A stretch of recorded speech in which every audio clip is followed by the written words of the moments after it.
Hi, I'm Meg Kilcoyne. I'm state representative for the 12th Worcester District that includes the towns of Berlin, Boylston, Clinton, Lancaster, Sterling, and one precinct in Northborough. And I'm here with Marie from the Clinton Public Library, and we're here today to just have a conversation and give everybody an update of what's been happening in the North Central region pretty much this past summer, more or less. Right, it's been a busy summer. It has, yeah.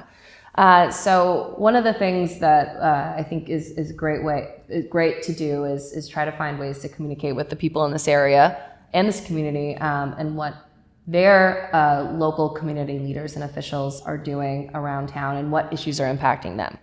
And so Marie, one thing I was hoping we could kind of talk about and maybe hope educate people that maybe weren't following or on vacation this summer is what's going on with our healthcare here in North Central Massachusetts. Yes, although not in your district, I know it affects a lot of people, the Leominster Hospital closing of their maternal delivery unit. Yeah, so that's been kind of the big issue that we've been facing this summer.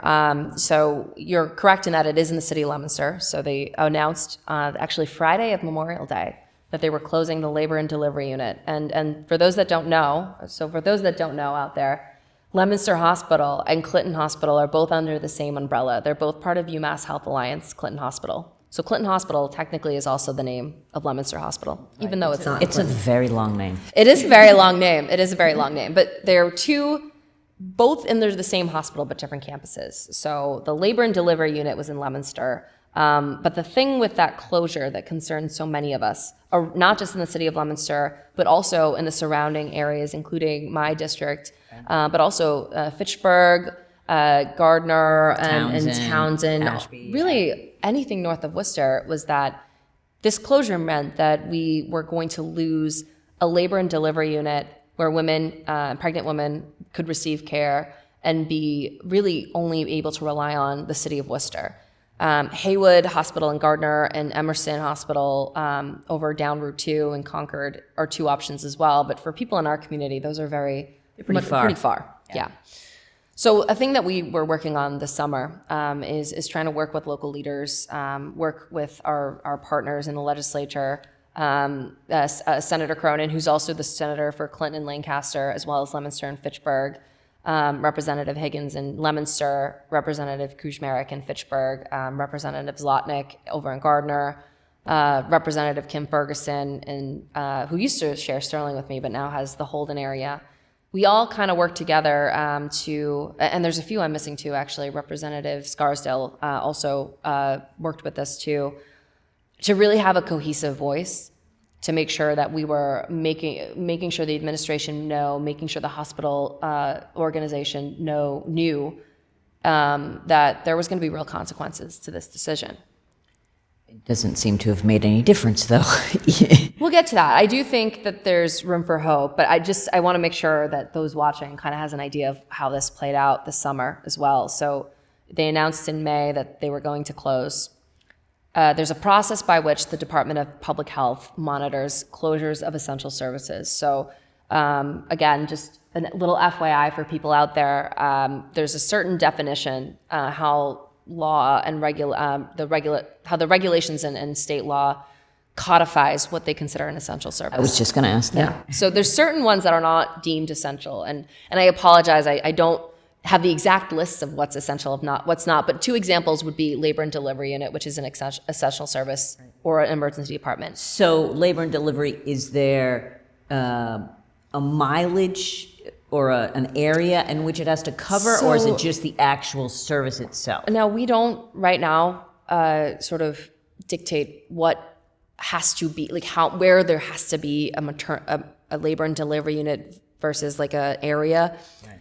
I will say that up until recently, it wasn't really necessary because so many communities had access to labor and delivery units. But we have seen a trend over the years that many of these are closing, creating what March of Dimes, for instance, would call a maternal health desert, right. Meaning that this is a region or an area that doesn't have easy access to a labor and delivery unit to be able to give birth. And for those that have given birth or have friends or loved ones that have gone through pregnancies and given birth, you know, they always vary in time and all have their own there's timing differences. There's different health needs for different women. It's just, you never know how it's going to play out. Like a woman could be in labor. I think my aunt was in labor for like 48 hours when she gave birth to her son, my cousin. I just had a friend though that had her second baby and gave birth within 45 minutes of getting to the hospital. Or you don't make it to the hospital. Exactly. There's ambulances, a car. Everyone hears stories about people delivering at the side of the road. Right. And so we, throughout the summer, we had meetings with Secretary Kate Walsh and the Executive Office of Health and Human Services, really trying to illustrate to her the challenges in this region. So, we don't have a robust public health system within central Massachusetts that connects places like Leominster, Fitchburg, Worcester, or Clinton and Worcester, or Clinton and Leominster and Fitchburg. I think there's one bus line that goes from Leominster to Worcester once a day, and I don't think it even stops in Clinton.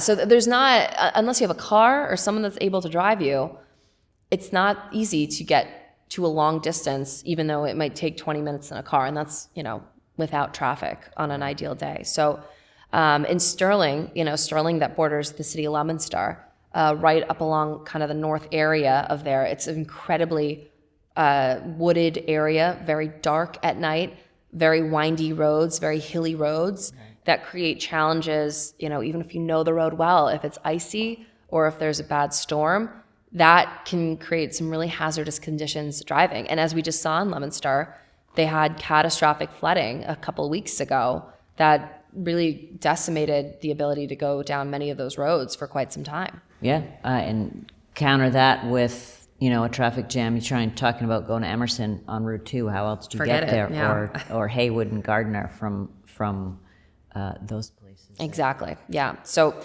we tried to kind of relay that throughout meetings with the administration, with hospital executives, but there was a formal hearing that happened at the end of July because what we do require with hospitals when they're closing an essential service is there must be a hearing where the Department of Public Health here can listen to testimony that to make a determination as to what impacts this is going to have on the community if this closes. So I went along with my colleagues, including Representative Higgins, who as the rep from Leominster, along with Senator Cronin, sort of took the lead, and we were there to support them. But there were about 4 to 6 hours of testimony from people all over the region that came to express their fear, their anger, and their deep sorrow over this closure. So then the obviously you can tell it's making an impact. It's making an impact immediately. What is it that the Department of Public Health heard this, people made their end, but they couldn't do anything? So why couldn't they do anything? It's a complicated question, right? And I do want to acknowledge that we have a lot of healthcare challenges in the Commonwealth, and there's no easy solution to any of them. It's something that we're going to have to work out. It's something one thing that I hope to work on as a state rep is trying to find solutions to some of these. But, there has to be, we currently don't have a legal mechanism for the government saying to a hospital, you have to stop this.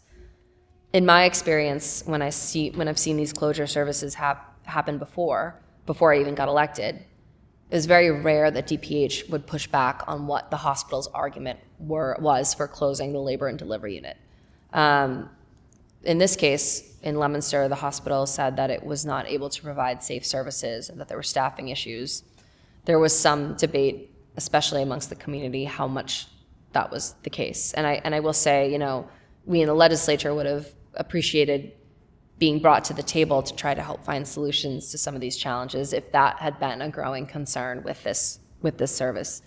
All that is to say, though, DPH, and at least in my experience, tended to defer heavily to the hospitals in situations such as this. But I think there was so much of an outcry, so much at stake here, that after that hearing, DPH actually issued a report that broke down concerns that had remained unaddressed in terms of mitigating the harm to the community. One of the things they ask hospitals to submit is a plan to make sure that by removing these services, the community members that relied on them will still have access to care, that there's a plan in place to kind of mitigate that harm.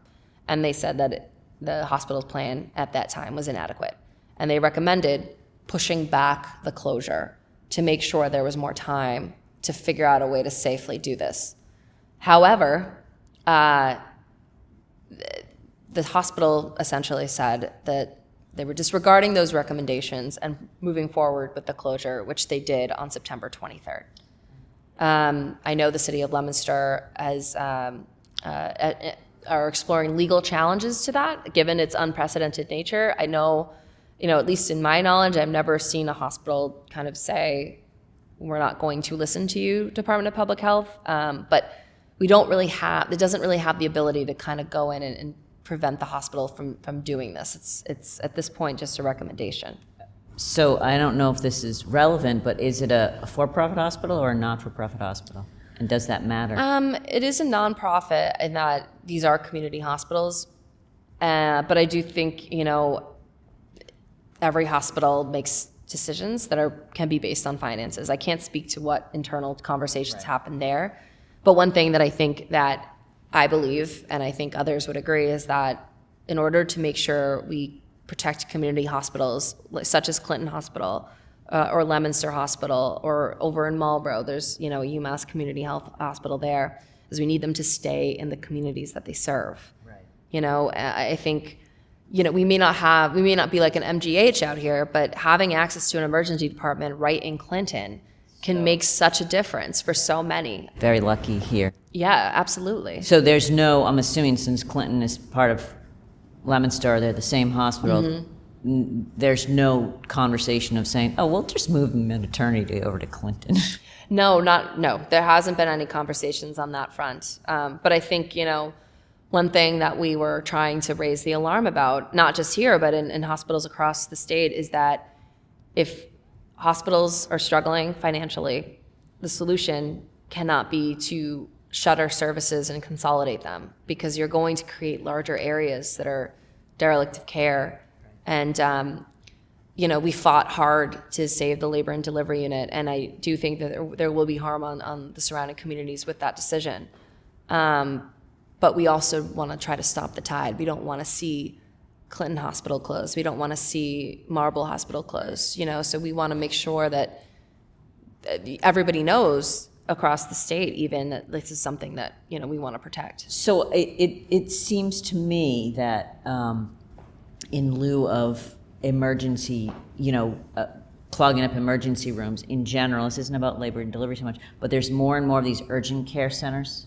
Oh, yeah. Instead of, and they're not delivering babies either, but I don't know if you can answer that question, but it seems like hospitals are already kind of trying to hedge their bets. Well, we only want to do this stuff, so we're going to make these other things happen.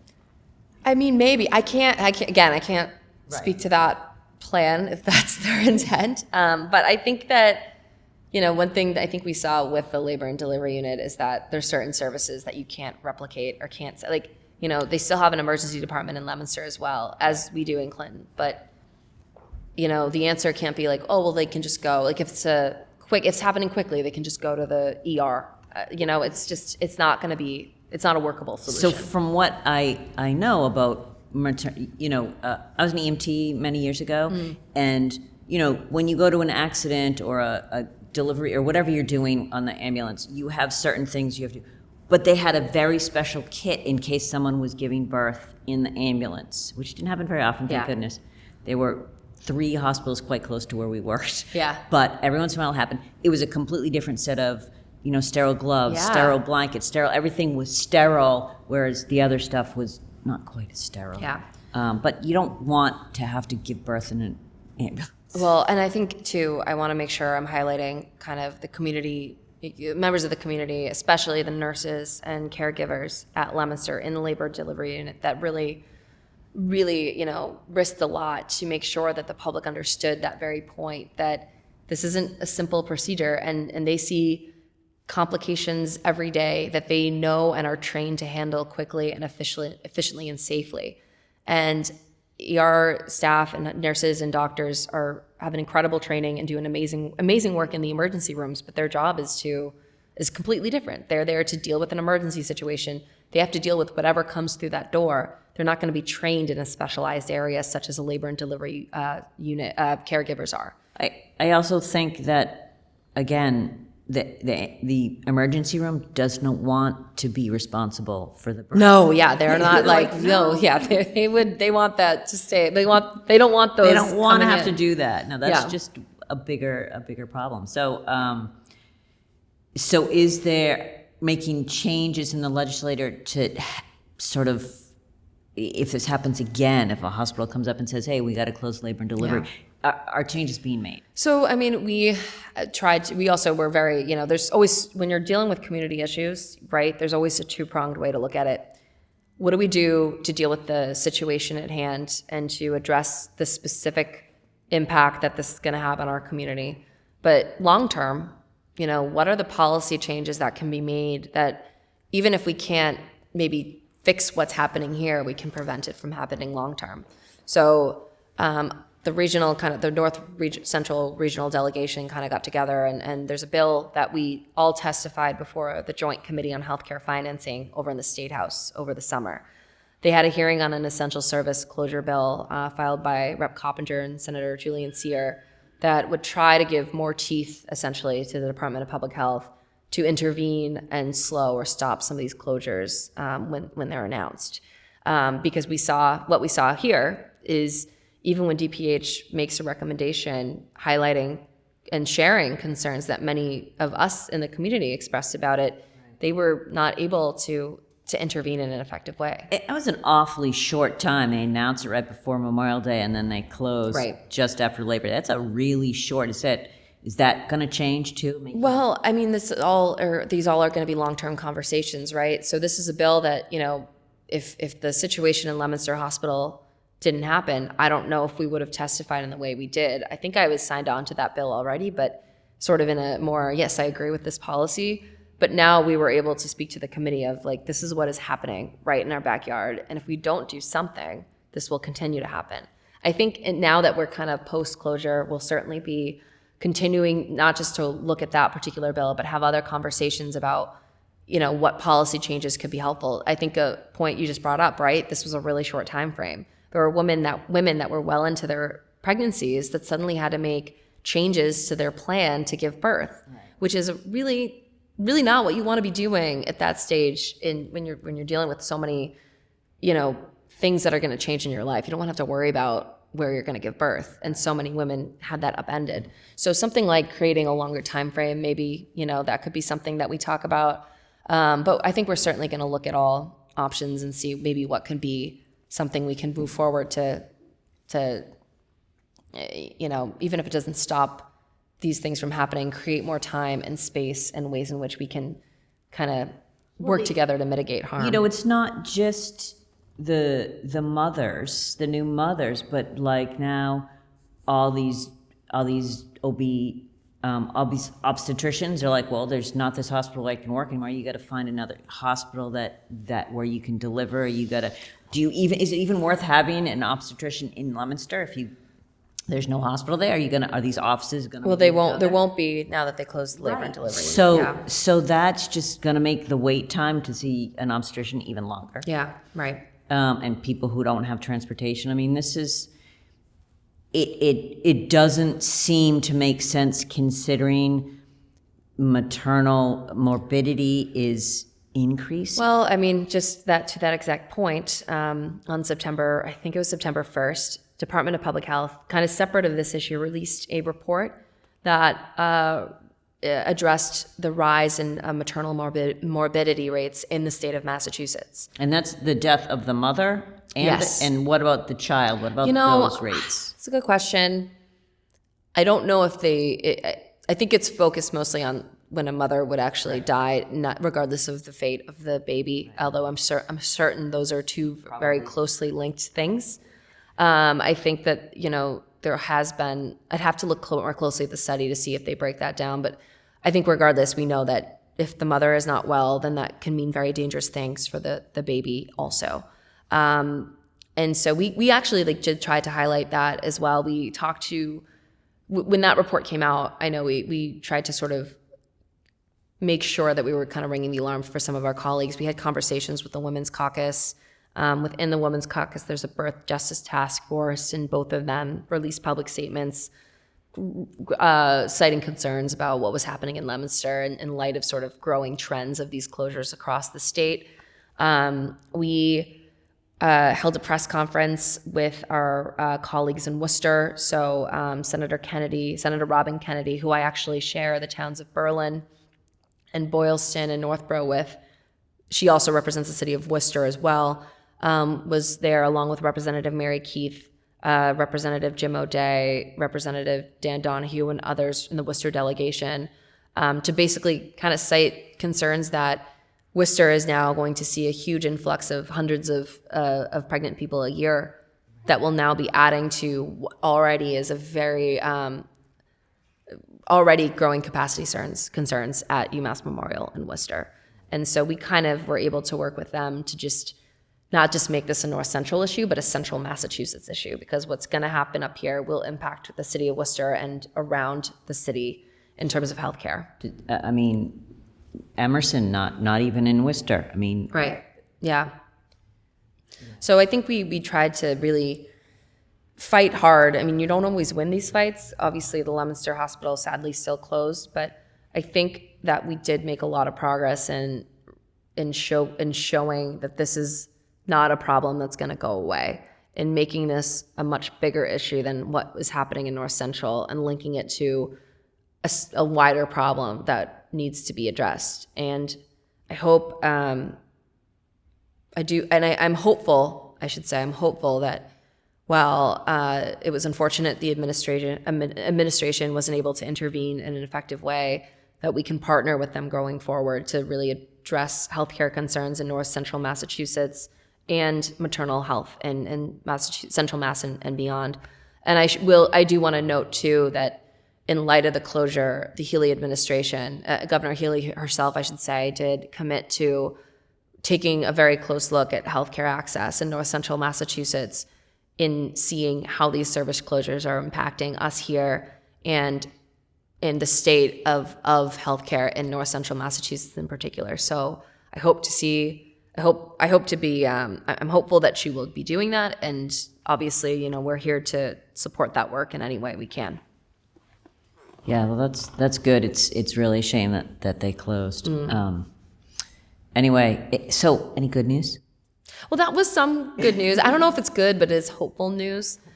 I think, like I said, at the end of the day, well, this was not a successful battle, so to speak. This work always goes on, and I think, we all, as colleagues, were able to work together. There was a lot of, the community fought very hard too, and I think that there's an acknowledgement that, we have to do better when it comes to healthcare access in this state.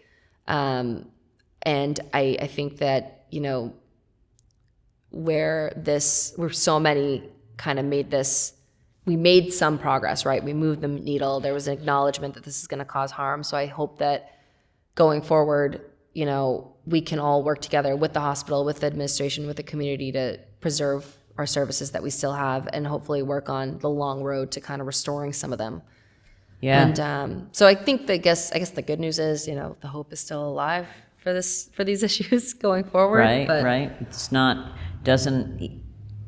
If that's one of those things that people care about, should I move here? I want to have babies. Yeah, maybe not. There's no hospital. Yeah, I mean, like, the point I always would make is my mom and dad, grew up in Clinton, moved to Sterling in the 80s, and I was born in 1987. So at that time, my mom had the option of going to Worcester or Leominster to give birth to her kids. So the Clinton place was closed way before. Clinton Maternity, my mom was born in Clinton, but I think that was closed in the 1960s, somewhere within that decade. Because I know my aunt and uncles were born there, and then I think 7 is in beyond that they no longer had it. But I know Clintonians watching will be able to correct me on that date very quickly. I just can't think of it off the top of my head. When it happens before you're born, it almost is irrelevant. Yeah, I think I get a pass there. But the point I made, is the fact that my mother in the 1980s had more options to receive care and give birth than her daughter will have in the year 2023 is a really concerning trend. And I think it really speaks to the fact that we're going in the wrong direction if we're telling families that, you know, we want you to come live here, but, you know, if we want you to raise your family here, but you're not going to really be able to start one because there's nowhere to give birth. So we want to correct that trend and go the other way. I think that is, I mean, it's a great place to live. Yeah. But it seems that there wasn't a lot of forethought of the community. Well, and that's what we're fighting to protect, right? We want this community to thrive and to grow, and healthcare access is a huge part of it. So It certainly is. I know I'm committed to the work. I know so many others in this area are too. So it's just, you know, you got to keep going. Well, that's good. Yep. Glad to hear it. Yep. And, you know, maybe we're not thinking the right way. Maybe something will happen where they will open an OB. Yeah. Right. Well, and I know we could talk about healthcare probably for days and days, but I think we've covered a lot today, and I think we're running a little low on time. But, you know, Marie, always happy to continue the conversation on healthcare going forward and keep everybody abreast on what's going on. Yes. Yeah. And, you know, let's do it. I love it. We'll end there. Bye, everybody. Bye.